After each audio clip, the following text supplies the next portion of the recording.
अहमदाबादमध्ये घडलेल्या दुर्घटनेमध्ये नागपूरची मुलगी असलेली यशा कामदारसुद्धा होती आणि यशा कामदारचं हे नागपूरचं घर आहे आणि तिचे आईवडील जे आहे ते अहमदाबादकडे रवाना झालेले आहे। मात्र या ठिकाणी स्थानिक माजी नगरसेवक जे आहे ते आपल्यासोबत आहेत। यांच्याकडे नेमकी काय माहिती आहे, कारण कामदार कुटुंबाशी त्यांनी संवाद साधलेला आहे। त्यांचं दादा काय नेमकी माहिती पुढे येते आहे?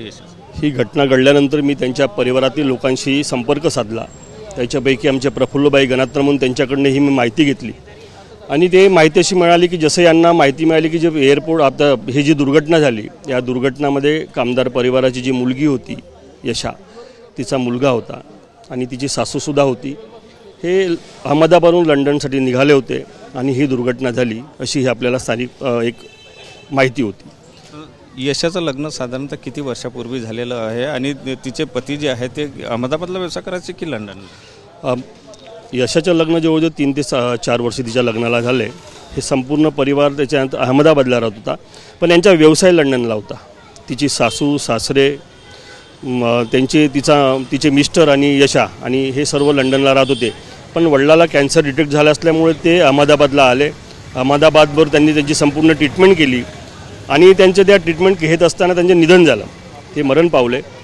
तर मग हे इतके वर्ष ते लोक लंडनला राहिले, तर तिथल्या स्थानिक लोकांची इच्छा अशी होती की बा यांचे लंडनला इतके वर्ष होते तर हे वारले असल्यामुळे यांची शोकसभा आपण लंडनला ठेवावी म्हणून तिथल्या स्थानिक लोकांनी ते शोकसभेचं आयोजन केलं होतं। त्या शोकसभेसाठीच हे तिथले लंडनसाठी निघाले होते।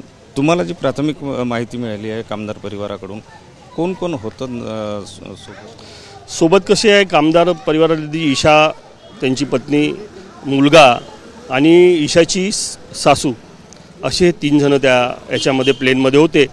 ईशाचे मिस्टरसुद्धा जाणार होते, पण ईशाचे मिस्टर काही कारणास्तव थांबले आणि ते 2-3 दिवसांनी त्या शोकसभेसाठी जाणार होते। शोकसभेला 7 ते 8 दिवस बाकी असल्यामुळे ईशाचे पती म्हणाले की मी 3 ते 4 दिवसानंतर तिथे पोहोचेल, अशा हिशोबाने ईशाचे पती तिथे थांबले आणि हे बाकी 3 जण ह्या शोकसभेसाठी रवाना झाले। आता कामदार परिवार अहमदाबादकडे रवाना झालेला आहे, सगळा परिवार गेला? संपूर्ण परिवारातील 2 ते 3 मेंबरच इथे होते, ते 3 मेंबर तिथले अहमदाबादसाठी रवाना झालेले आहेत।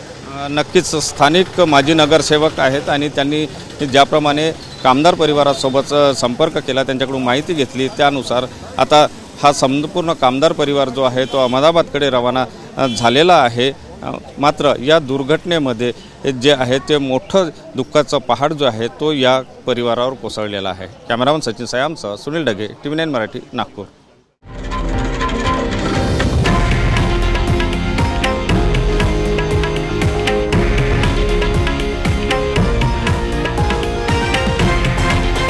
हे आहे देशातील नंबर 1 न्यूज नेटवर्क आणि आपण पाहत आहात TV9 मराठी, एकमेव।